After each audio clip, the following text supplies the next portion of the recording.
Hello അസ്സലാമു അലൈക്കും. ഇന്ന് ഞാൻ വന്നിട്ടുള്ളത് കാണാനും കഴിക്കാൻ നല്ല ഡിഫറെൻ്റ് ആയിട്ടുള്ള ഒരു ടേസ്റ്റുള്ള ഒരു സമൂസയുടെ റെസിപ്പി ആയിട്ടാണ്. നല്ല ടേസ്റ്റി ആയിട്ടുള്ള ഒരു സമൂസയാണ്. അതുപോലെ തന്നെ നമുക്ക് ഓയിൽ വളരെ കുറച്ചേ വേണ്ടുള്ളൂ ഇത് ചെയ്യാനായിട്ട്.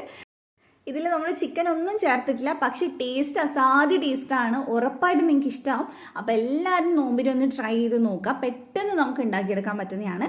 അപ്പോൾ ഈ ചാനൽ ആദ്യമായിട്ട് കാണുന്നവരുണ്ടെങ്കിൽ ഒന്ന് സബ്സ്ക്രൈബ് ചെയ്യുക. ഒരുപാട് നല്ല കിടിലൻ റെസിപ്പീസ് അങ്ങനെയാണ് നിങ്ങൾക്ക് കിട്ടും. അപ്പോൾ നമുക്ക് വീഡിയോയിലോട്ട് പോവാം. അപ്പോൾ ആദ്യം തന്നെ നമുക്കിത് ഉണ്ടാക്കാനായിട്ട് മാവ് ഒന്ന് കുഴച്ചെടുക്കണം. അപ്പം ഞാനിവിടെ 1 കപ്പ് മൈദ എടുക്കുന്നുണ്ട്. അതേപോലെ തന്നെ ഞാൻ ഇതിനകത്തോട്ട് ഒരു 1/2 കപ്പ് ഗോതമ്പ് പൊടിയും കൂടി എടുക്കുന്നുണ്ട്. നിങ്ങൾക്ക് മൈദ കഴിക്കാത്തവരാണെങ്കിൽ ഫുള്ള് ഗോതമ്പ് പൊടിയിൽ ചെയ്യാം. അതുപോലെ തന്നെ ടേസ്റ്റ് കുറച്ചുകൂടെ വേണമെങ്കിൽ ഫുള്ള് മൈദയിലും ചെയ്യാം. അപ്പോൾ ഞാൻ ആവശ്യത്തിന് ഉപ്പും കൂടി ചേർത്തിട്ടുണ്ട്. ഇനി നമുക്കിതിലേക്ക് 1 ടേബിൾ സ്പൂൺ ഓയിലൊന്ന് ഒഴിച്ചിട്ട് നന്നായിട്ട് കൈവച്ച് മിക്സ് ചെയ്തെടുക്കാം. നമ്മളിത് മൈദ വെച്ച് ചെയ്യുമ്പോൾ കുറച്ചും കൂടെ നല്ല ക്രിസ്പി ആയിട്ടും അതുപോലെ തന്നെ കുറച്ചും കൂടി ടേസ്റ്റും ഉണ്ടാവും. ഗോതമ്പ് വെച്ച് ചെയ്യുമ്പോൾ ഗോതമ്പിൻ്റെ ഒരു ചെറിയ ടേസ്റ്റ് ഉണ്ടാവും. അപ്പോൾ അത് ഇഷ്ടമില്ലാത്തവർ ഫുള്ള് മൈദ എടുത്ത് ചെയ്താൽ മതി. അപ്പം നന്നായിട്ട് മിക്സ് ചെയ്തതിന് ശേഷം നമ്മൾ ഇതിലേക്ക് കുറച്ചായിട്ട് വെള്ളം ഒഴിച്ചിട്ട് നന്നായിട്ടൊന്ന് കുഴച്ചെടുക്കുക. നല്ല സോഫ്റ്റ് ആവുന്നത് വരെ നമ്മളിത് കുഴച്ചെടുക്കുന്നുണ്ട്. നമ്മൾ സാധാരണ ചപ്പാത്തിക്കൊക്കെ ചെയ്യില്ലേ, അതുപോലെ തന്നെയാണ്. അപ്പോൾ കുറച്ചായിട്ട് നമുക്ക് വെള്ളം ഒഴിച്ചിട്ട് കുഴച്ചെടുക്കുക.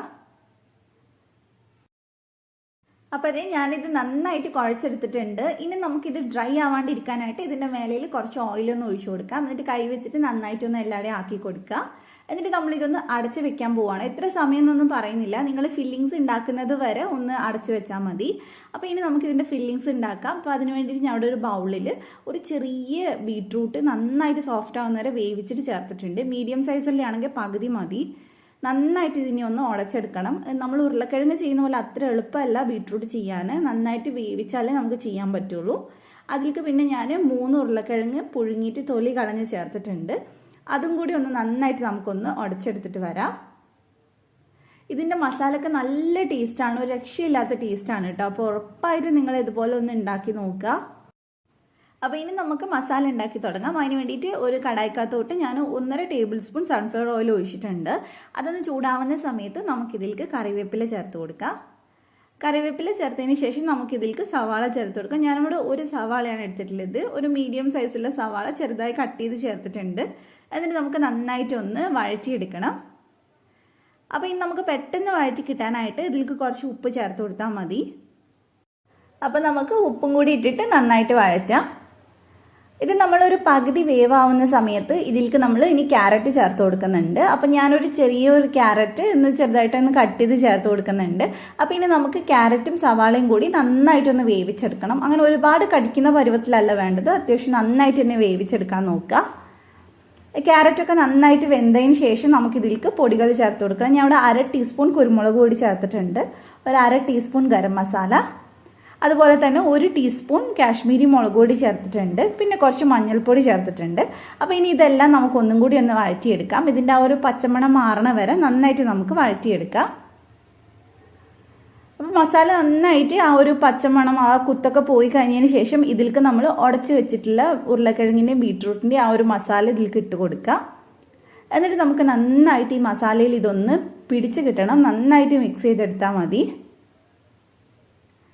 അപ്പോൾ നന്നായിട്ട് നമുക്കിതൊന്ന് തവി വെച്ചിട്ടൊന്ന് പറ്റുന്ന പോലെ മിക്സ് ചെയ്ത് ഉടച്ച് കൊടുക്കുക. അപ്പോൾ ഇച്ചിരി ഉപ്പ് കുറവുണ്ട്, ഞാൻ ഇച്ചിരിയും കൂടി ഉപ്പിട്ട് കൊടുക്കുന്നുണ്ട്. അതിൻ്റെ കൂടെ തന്നെ അവസാനമായിട്ട് നമ്മൾ കുറച്ച് മല്ലിയിലയും കൂടി ചേർക്കുന്നുണ്ട്, അതുകൂടെ ചേർത്ത് കൊടുക്കുക. അപ്പോൾ നമുക്കിത് നന്നായിട്ടൊന്ന് മിക്സ് ചെയ്തെടുക്കാം. പിന്നെ ഞാനൊരു കാര്യം പറയാൻ വിട്ടുപോയിട്ടുണ്ടായിരുന്നു. ഉള്ളി വഴറ്റുന്ന സമയത്ത് ഞാൻ അതിലേക്ക് 1 ടീസ്പൂൺ ഇഞ്ചി വെളുത്തുള്ളി പേസ്റ്റ് ചേർത്തിട്ടുണ്ടായിരുന്നു. അത് ഞാൻ കാണിക്കാൻ വിട്ടുപോയിട്ടുണ്ട്. അപ്പോൾ നിങ്ങൾ ഓർമ്മയോടെ ചേർക്കുക. അപ്പോൾ നന്നായിട്ട് മിക്സ് ചെയ്തെടുത്തിട്ടുണ്ട് കേട്ടോ. ഇനി നമ്മൾ ഇതിനകത്തോട്ട് ചേർക്കുന്നത് പച്ചമുളകാണ്. അപ്പോൾ അത് നമ്മൾ 1 പച്ചമുളക് ചേർത്ത് കൊടുക്കുന്നുണ്ട്. അതിപ്പോൾ ചേർക്കേണ്ട ആവശ്യമില്ല, ഉള്ളി വഴറ്റുമ്പോൾ തന്നെ ചേർത്താൽ മതി. അപ്പോൾ അത് ഞാൻ നേരത്തെ ചേർക്കാൻ വിട്ടുപോയായിരുന്നു. അപ്പോൾ ഇനി ഇത് ചേർത്തിട്ട് നമുക്ക് നന്നായിട്ടൊന്ന് മിക്സ് ചെയ്തെടുക്കാം. നമ്മൾ എല്ലാ സാധനവും എടുത്ത് വെച്ചിട്ട് വീഡിയോ ഷൂട്ട് ചെയ്യുന്ന സമയത്ത് ചിലപ്പോൾ 1-2 സാധനങ്ങളൊക്കെ മിസ്സായി പോട്ടോ. അപ്പോൾ ഈ ഓർമ്മ വരുന്ന സമയത്താണ് ശരിക്കും ചേർക്കുക. അപ്പോൾ അങ്ങനെ ഇന്ന് അബദ്ധം പറ്റിയതാണ് പച്ചമുളക്. അപ്പോൾ നന്നായിട്ട് മിക്സ് ചെയ്തെടുത്തിട്ടുണ്ട്. ഇനി നമുക്ക് അതങ്ങ് തീയങ്ങ് ഓഫ് ചെയ്യാം. ഇനി നമുക്കിതൊന്ന് പരത്തിയെടുക്കണം. അപ്പം നമ്മളിത് മൊത്തമായിട്ട് ഒറ്റ റോളായിട്ടാണ് കേട്ടോ പരത്തുന്നത്. അല്ലാതെ നമ്മൾ കട്ട് ചെയ്ത് പരത്തേണ്ട ആവശ്യമില്ല. ഇത് നമ്മൾ നല്ല എന്താ പറയുക, ഒരു ചപ്പാത്തിനേക്കാളും കുറച്ചും കൂടെ കട്ടി വേണം. ആ ഒരു രീതിയിൽ നമ്മളിതിന് പരത്തിയെടുക്കും. ഒരുപാട് തിന്നായി കഴിഞ്ഞാൽ നമ്മൾ റോൾ ചെയ്യുന്ന സമയത്ത് പൊട്ടിപ്പോവും. അതുകൊണ്ട് കുറച്ച് കട്ടിയിലൊന്ന് പരത്തിയെടുക്കുക. അപ്പം നന്നായിട്ട് നമുക്ക് പരത്തിയെടുക്കാം. ഇച്ചിരി പൊടിയിട്ടിട്ട് തന്നെ പരത്തിയെടുത്താൽ മതി. അപ്പോൾ ഇത് കുറച്ച് വലുപ്പമുള്ളത് കൊണ്ട് ഞാനിത് കൗണ്ടർ ടോപ്പിൽ ഇട്ട് പരത്തുന്നുണ്ട്. അത്യാവശ്യം നല്ല വലുപ്പമുണ്ട്. അപ്പം നമുക്ക് കുറച്ച് അധികം സ്നാക്സ് ഉണ്ടാക്കിയെടുക്കാൻ പറ്റും കേട്ടോ. ഈ ഒരു ഫില്ലിങ്ങും ഈ ഒരു മാവും എടുക്കുകയാണെങ്കിൽ നമുക്ക് കുറച്ച് എന്താ പറയുക, 2 പ്ലേറ്റിലൊക്കെ സെർവ് ചെയ്യാനുള്ള അത്രയും സ്നാക്സ് ഉണ്ടാവും. അപ്പം നന്നായിട്ട് നമുക്കിതൊന്ന് പരത്തിയെടുത്ത് വരാം. ഇനി നമുക്ക് ഇതിലേക്ക് ഫില്ലിങ്സ് വെച്ച് കൊടുക്കാം. നമ്മൾ ഉണ്ടാക്കിയിട്ടുള്ള ആ ഒരു മസാല ഉണ്ടല്ലോ, അത് മൊത്തമായിട്ട് നമ്മൾ ഇതിലേക്ക് വെച്ച് കൊടുക്കുന്നുണ്ട്. കൈ കുറച്ച് ഒട്ടിപ്പിടിക്കുന്ന പോലെ തോന്നും കേട്ടോ, കാരണം ഉരുളക്കിഴങ്ങല്ലേ. കയ്യിൽ വേണമെങ്കിൽ കുറച്ച് എണ്ണ തടവിയതിന് ശേഷം ഒന്ന് സെറ്റാക്കി കൊടുത്താൽ മതി. ഇനി നമ്മൾ ഇതൊന്ന് റോൾ ചെയ്തെടുക്കാൻ പോവാണ്. അപ്പോൾ ഇതേപോലെ ഒന്ന് റോൾ ചെയ്തെടുക്കുക. റോൾ ചെയ്യുമ്പോൾ പൊട്ടിപ്പോവാണ്ടിരിക്കാനാണ് നമ്മൾ കുറച്ച് കട്ടിയിൽ നമ്മൾ പരത്തിയെടുത്തിട്ടുള്ളത്. എന്ന് വിചാരിച്ച് വേവുന്നതിന് പ്രശ്നമൊന്നും ഉണ്ടാവില്ല. നന്നായിട്ട് തന്നെ വെന്ത് കിട്ടുകയൊക്കെ ചെയ്യും. അപ്പോൾ നന്നായിട്ട് നമുക്കിതൊന്ന് റോളാക്കി എടുക്കാം. അപ്പം ഞാനിത് റോൾ ചെയ്തെടുത്തിട്ടുണ്ട്. ഇനി എവിടെയെങ്കിലും കുറച്ച് വലിപ്പം വെച്ചാൽ കട്ടി തോന്നുകയാണെങ്കിൽ അവിടെ ഒന്ന് കൈ വെച്ചിട്ട് നന്നായിട്ട് റോൾ ചെയ്ത് കുറച്ചുകൂടെ തിന്നാക്കിയാൽ മതി. ഇനി ഞാനിതൊന്ന് ഹാഫായിട്ട് കട്ട് ചെയ്യുന്നുണ്ട്. നമുക്ക് കുറച്ചുകൂടെ എളുപ്പത്തിന് വേണ്ടിയിട്ടാണ് കേട്ടോ. എന്നിട്ട് നമുക്ക് ഒരെണ്ണം എടുത്ത് അങ്ങ് മാറ്റി വെക്കാം. അതിനുശേഷം നമ്മളിത് ചെറിയ ചെറിയ പീസായിട്ട് ഒന്ന് കട്ട് ചെയ്തെടുക്കാൻ പോവാണ്. ആദ്യം നമുക്ക് അതിൻ്റെ സൈഡ് ഒന്ന് കട്ട് ചെയ്ത് മാറ്റി വെക്കാം. അത് കളയേണ്ട ആവശ്യമൊന്നുമില്ല, അത് നമുക്ക് ഫ്രൈ ചെയ്യാവുന്നതാണ്.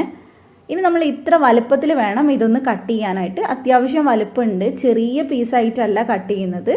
എന്നിട്ട് ഇതുപോലെ കയ്യിൽ വെച്ച് ജസ്റ്റ് ഒന്ന് പ്രസ് ചെയ്യുക. അത്രയേ ഉള്ളൂ. നമ്മുടെ കിടിലനായിട്ടുള്ള വെറൈറ്റി സമൂസ ഇവിടെ റെഡി ആയിട്ടുണ്ട്. ഇതേപോലെ തന്നെ ഓരോ പീസും നമ്മൾ കൈ വെച്ചിട്ട് ചെറുതായിട്ടൊന്ന് പ്രസ് ചെയ്ത് കൊടുക്കുക. നമ്മൾ പിൻവീൽ സമൂസ എന്ന് കണ്ടിട്ടുണ്ടാവില്ല, അപ്പോൾ അതിൻ്റെ ഏകദേശം സെയിം തന്നെയാണ് ഇത്. കുറച്ച് ഷേപ്പ് മാത്രം ഇച്ചിരി മാറ്റമുണ്ട്. അതുപോലെ തന്നെ മസാലയും നമ്മൾ വേറെ കൊടുത്തിട്ടുള്ളത്. അപ്പോൾ അത് ഇതേപോലെ തന്നെ നമുക്ക് ബാക്കിയുള്ളതൊക്കെ ഒന്ന് ചെയ്തെടുത്താൽ മതി. ഇനി ഇത് നമ്മൾ ഡീപ്പ് ഫ്രൈ ചെയ്യുന്നില്ല, ഷാലോ ഫ്രൈ ആണ് ചെയ്യുന്നത്. നിങ്ങൾക്ക് വേണമെങ്കിൽ എണ്ണയിൽ മുക്കി പൊരിച്ചെടുക്കാം, അതാണെങ്കിലും നല്ല ടേസ്റ്റാണ്. ഇങ്ങനെ ചെയ്താലും കുഴപ്പമൊന്നുമില്ല. കുറച്ച് എണ്ണ ഒഴിച്ചിട്ട് തിരിച്ചു മറിച്ചിട്ട് ഫ്രൈ ചെയ്തെടുത്താൽ മതി. അപ്പോൾ നമ്മൾ ചെയ്യുമ്പോൾ ഒരു 2 പാത്രത്തിലാക്കിയിട്ട് ചെയ്യാം. 2 ഫ്രൈ പാനിൽ ചെയ്യുകയാണെങ്കിൽ നമുക്ക് പെട്ടെന്ന് ചെയ്ത് തീരും. അപ്പോൾ കുറച്ച് സമയം എടുത്തിട്ട് വേണം ഇങ്ങനെ നമ്മൾ ഫ്രൈ ചെയ്യാനായിട്ട്. അപ്പോൾ എന്തെങ്കിലും പണിയൊക്കെ ഉണ്ടെങ്കിൽ ഇതവിടെ ഫ്രൈ ചെയ്യാൻ വെച്ചിട്ട് ഇടയ്ക്കിടയ്ക്ക് ഒന്ന് തിരിച്ചിട്ട് കൊടുത്താൽ മതി. അപ്പോൾ ഒരു സൈഡ് നമുക്ക് ഒന്ന് തിരിച്ചിട്ട് കൊടുക്കാം. നിങ്ങൾക്ക് കൂടുതൽ എണ്ണയെടുത്ത് ചെയ്യാൻ മടിയില്ലെങ്കിൽ ഡീപ് ഫ്രൈ ചെയ്തെടുക്കാം. പക്ഷെ ഡീപ് ഫ്രൈ ചെയ്യുമ്പോൾ ഇങ്ങനെ ഡയറക്റ്റ് എണ്ണയിലിട്ട് പൊരിച്ചെടുക്കരുത്. കുറച്ച് മൈദ കലക്കിയ വെള്ളത്തിൽ മുക്കിയിട്ട് വേണം നമ്മൾ ഫ്രൈ ചെയ്യാനായിട്ട്. ഏകദേശം ഒരു 1/4 കപ്പ് മൈദയിൽ 1/2 കപ്പ് വെള്ളം ഒഴിച്ച് മിക്സ് ചെയ്യുക. എന്നിട്ട് അതിൽ മുക്കിയിട്ട് ഇതൊന്ന് എണ്ണയിലിട്ട് കോരി ഫ്രൈ ചെയ്തെടുത്താൽ മതി. അപ്പോൾ അത് ഇതിവിടെ 2 സൈഡും റെഡി ആയിട്ടുണ്ട് കേട്ടോ. നല്ല അടിപൊളി, നല്ല ക്രിസ്പി ആയിട്ട് വന്നിട്ടുണ്ട്. ഇങ്ങനെ ഫ്രൈ ചെയ്താലും നമുക്ക് ആ പുറം ഭാഗമൊക്കെ നല്ല ക്രിസ്പി ആയിട്ട് തന്നെ കിട്ടും. അപ്പോൾ ഇനി നമുക്ക് എല്ലാം എടുത്ത് മാറ്റാം. ഇങ്ങനെ ആകുമ്പോൾ നമുക്ക് എണ്ണ ഒരുപാട് കഴിക്കുന്നു എന്നുള്ളൊരു ഫീല് വരില്ല, കുറച്ചുകൂടെ ഹെൽത്തി ആണ്. അപ്പോൾ ഇനി നമുക്കിതൊന്ന് കട്ട് ചെയ്ത് നോക്കാം. ഇതിൽ ആ ഒരു ഫില്ലിങ്ങും അതുപോലെ തന്നെ ഇതിൻ്റെ ആ ഒരു കവറിങ്ങും ഒക്കെ കൂടി വരുമ്പോൾ ഒരു പ്രത്യേക ടേസ്റ്റാണ് കേട്ടോ കഴിക്കാൻ. നമ്മൾ സാധാ സമൂസ കഴിക്കുന്ന പോലെ അല്ല. അപ്പോൾ ഞാൻ ഇതിൻ്റെ കൂടെ ടൊമാറ്റോ സോസ് സെർവ് ചെയ്യുന്നുണ്ട്. ടൊമാറ്റോ സോസ് വേണമെന്നും നിർബന്ധമൊന്നുമില്ല, നിങ്ങളുടെ കയ്യിൽ ഉണ്ടെങ്കിൽ എടുത്താൽ മതി, ഇല്ലെങ്കിലും കുഴപ്പമൊന്നുമില്ല. അല്ലാണ്ട് തന്നെ കഴിക്കാനും ടേസ്റ്റാണ്. അപ്പോൾ ഇത്രയേ ഉള്ളൂ, സിമ്പിൾ ആയിട്ടുള്ള ഒരു സ്നാക്കാണ്. നമുക്ക് ആകെ ഒറ്റ പരത്തലേ ഉള്ളൂ, ഒരുപാട് തവണ പരത്തേണ്ട ആവശ്യമൊന്നുമില്ല.